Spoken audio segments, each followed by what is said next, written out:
इस गांव के सम्मानित लोगों ने इस संत श्रोमणी गुरुदास मंदिर की कमेटी ने बहुत ही एक अच्छी शुरुआत की है कि जिस शुरुआत को 650 साल पहले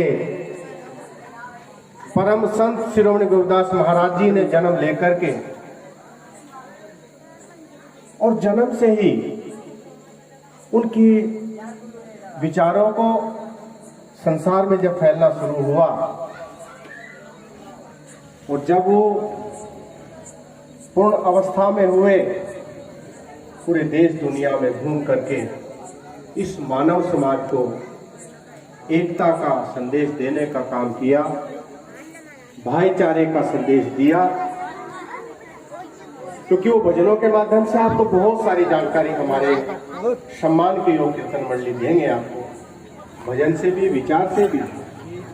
लेकिन मैं तो केवल इतना कहना चाहता हूं कि उस समय संत श्री गुरुदास महाराज जी ने जब ऊंच नीच थी, भेदभाव था, उस समय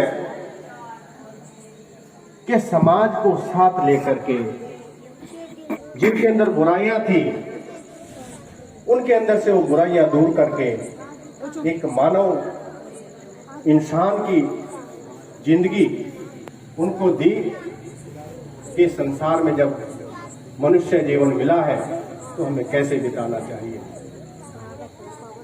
उस समय चाहे सदना कसाई हो या क्षेत्रीय समाज से मीराबाई हो, उनको अपना शिष्य बना करके मानवता का संदेश देने का काम किया।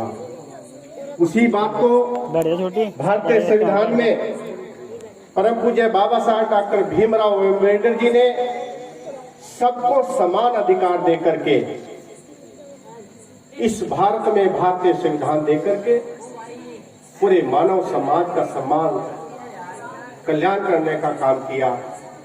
आओ हम अपने महापुरुषों के बताए मार्ग पर चलें। जब हमारे महापुरुषों में कोई बुराई नहीं थी, क्या उस समय वो शराब, मदिरा या अनेक जो दुष्प्रभावित भोजन करते थे, अभी तो नहीं। सादगी का जीवन रहा है और सादगी से इस पूरे मानव समाज को समझाने का वाणियों के माध्यम से, दोहों के माध्यम से काम किया। तो आओ हम आज इस अवसर पर संकल्प लें कि हमारे अंदर वो कोई भी बुराई हो, वो नशे की बुराई हो या एक दूसरे की बुराई करने की बुराई हो या भेदभाव की बुराई हो, किसी भी प्रकार की बुराई है, हम सम्मानित भजन मंडली से जो भजन सुनेंगे, जो उनके विचार सुनेंगे, उन्हें अपने अंदर ग्रहण कर एक अच्छा इंसान बनने की कोशिश करेंगे। मैं तो अपना उदाहरण देता हूँ। मेरे पिताजी खुद शराब के आदी, लेकिन परिवार में और राजनीति में होने के बावजूद भी आज भी पान बीड़ी सिर्फ दारू से दूर हूँ। तो आओ अच्छे इंसान बने, क्योंकि हमने महापुरुषों को पढ़ा है, महापुरुषों के वाणी को सुना है अपने लोगों से। तो हम उन विचारों पर चले, एक अच्छा इंसान बने, एक अच्छा मानव बने। यही आज कथा का उद्देश्य होगा।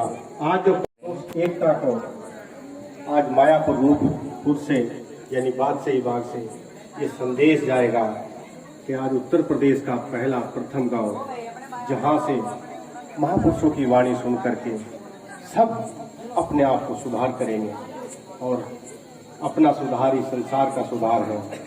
जब हम अपने अंदर सुधार करेंगे तो पड़ोसी भी सुधार करेगा। अच्छा विचार जब हमारे अंदर आएगा तो हम तरक्की करेंगे। और जब घर में अच्छे विचार होते हैं तो घर स्वस्थ रहता है, और जब घर का प्रत्येक सदस्य स्वस्थ होता है तो शिक्षा की तरफ ध्यान जाता है, रोजगार की तरफ ध्यान जाता है। तो आओ मिलकर के इस अवसर पर मैं आपसे यही प्रार्थना करता हूँ, संत श्री गुरुदास महाराज जी के चरणों में ये प्रण करता हूँ कि हम मिलकर के हम सब लोगों को अपने साथ लगाएंगे, एकता के साथ आगे बढ़ेंगे। और जब एकता होगी, क्योंकि एकता से ताकत मिलती है, तो वो ताकत समाज को संगठित करने की होती है। परम पूज्य बाबा साहब डॉक्टर मान्यवर काशीराम साहब ने भी कहा, बाबा साहब डॉक्टर भीमराव अम्बेडकर जी ने भी कहा कि मेरा अनुयायी वो है जो हर के दुख और सुख दुख दर्द में काम आए। तो हम प्रत्येक व्यक्ति दूसरे के दुख दर्द में जब काम आएंगे अपने आप दिखेगा ना जागरूकों की दबाव है, एक मजबूत स्तंभ के रूप में होंगे और अपने महापुरुषों के इस विचारों को आगे बढ़ाएंगे। इसी आशा और उम्मीद के साथ कि आप मेरे कुछ जो मैंने विचार किए इसके लिए अगर कहीं कोई मेरे से गलती हुई मैं माफ़ी चाहता हूँ और ये प्रार्थना आप सबसे करता हूँ कि अच्छे विचारों के साथ हम अपने घर में शिक्षा का प्रसार करेंगे, अपने महापुरुषों की बताई बात पर चलेंगे, जो उन्होंने हमें अच्छा संदेश दिया उसको हम आगे बढ़ाएंगे। बहुत बहुत धन्यवाद। जय भीम, जय भारत। बोलो संत श्री रघुदास महाराज जी की जय।